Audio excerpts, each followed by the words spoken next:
right. So, hello everyone. This is Library Wise, supporting women in science in the library.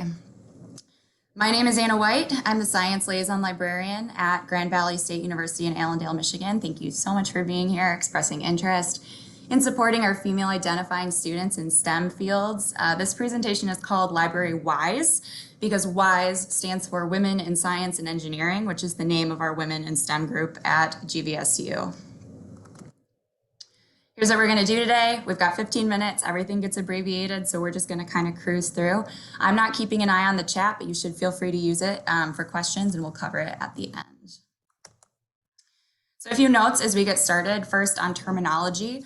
I use women and female identifying because those are the words the group I work with uses. However, that's not to say that there aren't people with other identities in these groups or that there aren't other groups that have similar needs. I also want to point out at the beginning that not all of these issues are things we can fix through education.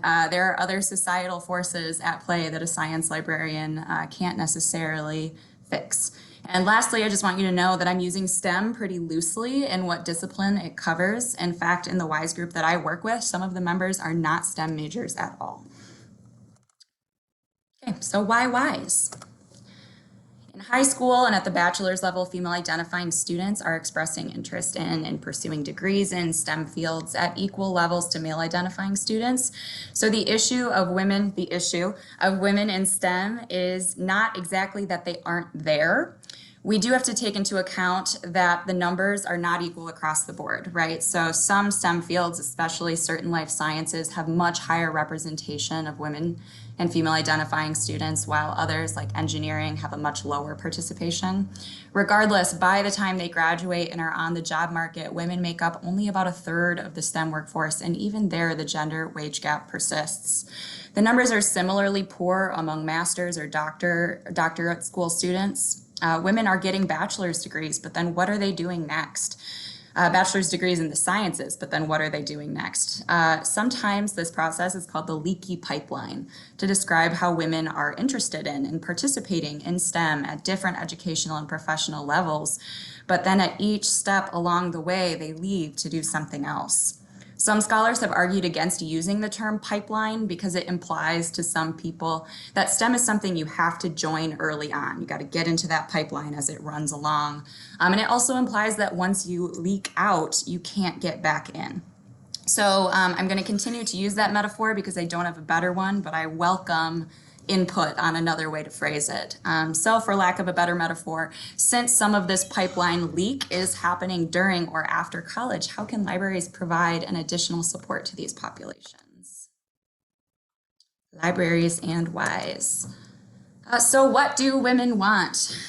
This information on the left is actually from a survey or a series of interviews completed by one of the WISE residents at GVSU this year.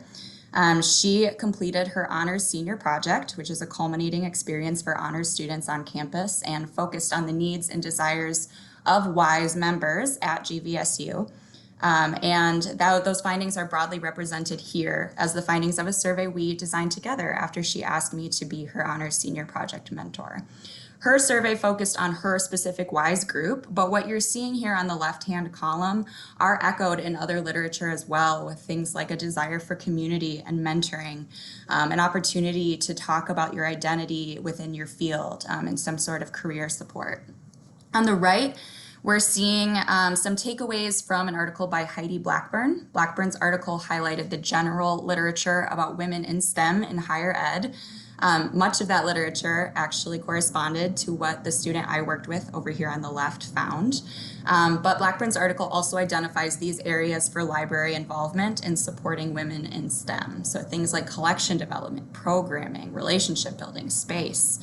So what I have been working on, and what I'll describe a little bit in this presentation, is how to bring these two together, how I've worked to bring these two together and use the right column to achieve the left column. Here's WISE at GVSU. So once again, WISE stands for Women in Science and Engineering. WISE is a living learning community that began on campus in 2006. If you aren't familiar with living learning communities, they are what they sound like: residential communities of people who often share some kind of affinity or quality. These learning communities provide a place to live, but they also connect residents to mentors, resources, programs, and other services that meet their specific needs. WISE has grown a lot in the last 15 years. When they began, they were just one hallway in one building, and now on this slide, you're seeing the building that they completely occupy. This growth is likely in part because of the increase of female identifying students who pursue STEM disciplines, but also because of increased institutional support for living learning communities, as well as it's just a really nice building and a place students like to live. A lot of the residents choose to live there initially just because the housing is apartment style rather than a traditional dorm. In addition to the residents who participate in WISE, there are also peer mentors who are students who have been a part of the group for at least 1 year and provide some mentorship, tutoring, advice, and build some programming.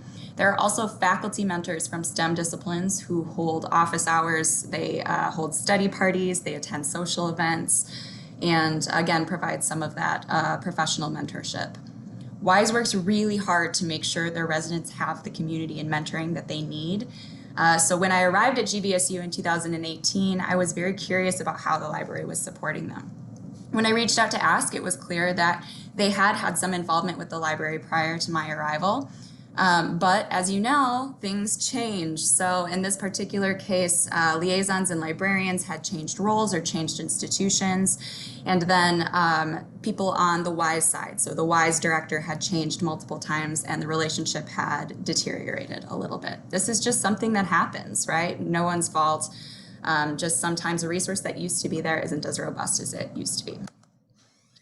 So what I did, I reached out to the current director, who is also a professor of chemistry on campus. I was newer to GVSU and I really just wanted to make a connection. My first idea was just to go to the WISE building and meet and greet with the residents, but the director immediately suggested that I instead plan to attend the WISE study parties, which are academic and social events that they hold in their building and their living learning community as the students prepare for tests.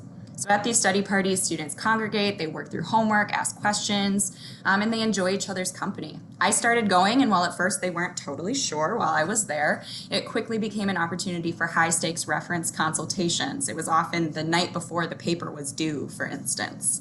Sometimes they just wanted to talk or ask questions about the library in general. As I developed relationships with the students and the faculty mentors, other projects became obvious. For instance, one of the desires of the WISE community was for belonging.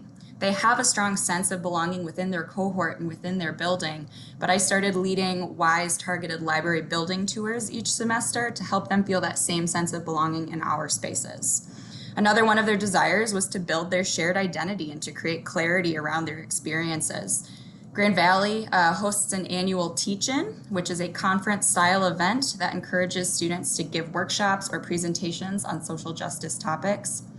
To help WISE students accomplish their desire to share their challenges and successes, I facilitated a panel at the Teach-In that let them talk to fellow students about what it's like to be a woman in STEM at GVSU. As I mentioned before, I served as the faculty mentor for one of the WISE residents' honor senior projects, which for me cemented the importance of librarian involvement with groups like this. This student already had good mentoring relationships with the faculty mentors at WISE, but those people were strict scientists. For a project like this that had surveys and qualitative data, she wanted to talk to someone who could help her research her own research experience.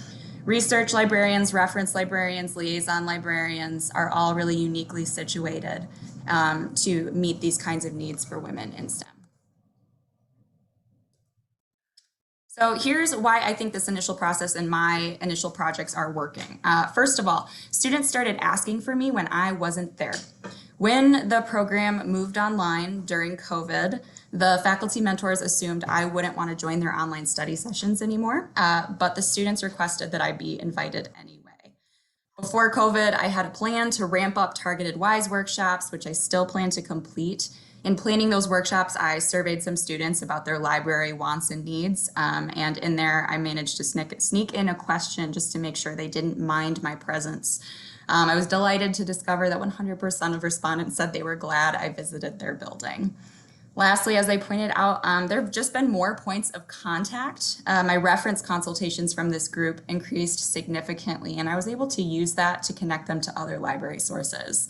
I am not the anthropology liaison, for instance, but there are WISE members who are taking anthropology courses. As they developed a relationship with me, they felt comfortable reaching out, and then they trusted me to pass them along to another liaison. This hopefully And will. then this is your 5-minute warning, sorry. Thanks, Angie. Nope, you're good. This is only, hopefully only further give them a sense of belonging in the library and as scholars at the university, that they feel confident asking questions, making connections to new services. Additionally, I've built significant working relationships with their faculty mentors who also attend study parties and are active professors in disciplines like physics, chemistry, biology, math. These parties, we end up talking about their wants and needs and challenges, which has benefits as liaisons work with them to schedule instruction and build the collection to meet their needs. So my next step here is just to continue bridging these lists. You can see me there, smack dab in the middle. Some of my projects with WISE have already focused on contributing to their sense of community or providing mentoring.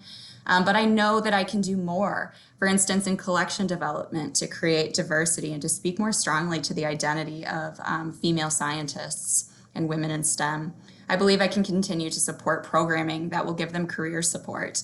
And I can't wait to have them back in our space as well as to be back in theirs. Before the pandemic, I would really hope to continue to assess my work with them more fully and to create new projects based on that assessment. So that's a next step forward for me as well. So much of this has just been based on my early experience of really digging around in the sand with this group that I've been lucky enough to work with. So here are the things that I think that you can take away. I think there are already steps you can take to make connections, but for me, it all started with the attitude, so that's where I begin here as well. Here's some of the traits that served me in building my relationship with WISE that you may or may not want to practice. I think there's a good chance that you already have these attitudes in your daily work. First, be aware of who they are. Be prepared to connect with them on their turf and be available when they and where they need you. Be curious and ask good questions about the identity of the group, what they need, what kind of history they've already had with the library.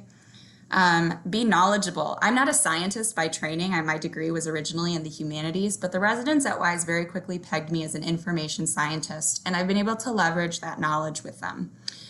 Be flexible. These groups are changing and growing, and I've had to be prepared to change and grow with them based on what they need. Also, remember, it all began with flexibility. My initial hope was just to say hi to them, but they wanted more from me.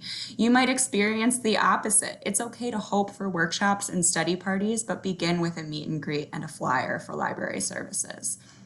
Lastly, as with any outreach opportunity, it is crucial that you clearly define your boundaries.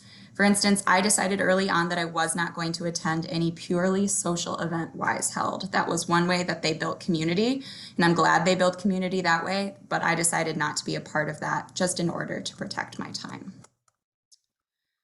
So that is what I've done this far, what I'm hoping to do in the future. Hopefully you'll hear more from me when I'm able to assess and build more robust programming with them, but I wanted to give you a sense of how I've started to connect with this group and how valuable it's been both for me as a librarian and I hope for the students that I've been working with. So at this point, I will pause for questions. Thank you, Anna. If anyone has questions, you can either put them in the chat or you can raise your hand or you can just go ahead and say it. We'll not be too formal. We've got a few minutes here.